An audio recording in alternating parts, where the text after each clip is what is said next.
উপস্থিত বিভিন্ন ওয়ার্ডের নেতৃবৃন্দ, এই ওয়ার্ডের সকল পর্যায়ের নেতৃবৃন্দ, অনগর বিএনপির নেতৃবৃন্দ, সদর থানার নেতৃবৃন্দ ও উপস্থিত প্রিয় ভাই বোনেরা, আসসালামু আলাইকুম। আমরা গভীরভাবে শোকাহত। জালু ভাই এমন একজন মানুষ ছিলেন যিনি বিএনপির নিবেদিত প্রাণ মানুষ ছিলেন।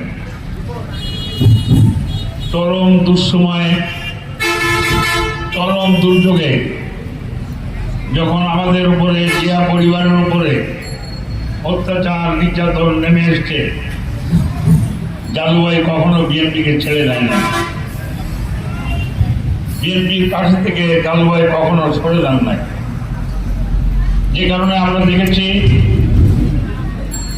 স্বৈরাচারী এরশাদ এবং ফ্যাসিস্ট হাসিনার বিরুদ্ধে এই যে আমরা দীর্ঘ লড়াই করেছি, এই লড়াইয়ের সময় আমাদের অনুপ্রেরণার উৎস হয়ে জালু ভাই আমাদের পাশে থেকেছেন।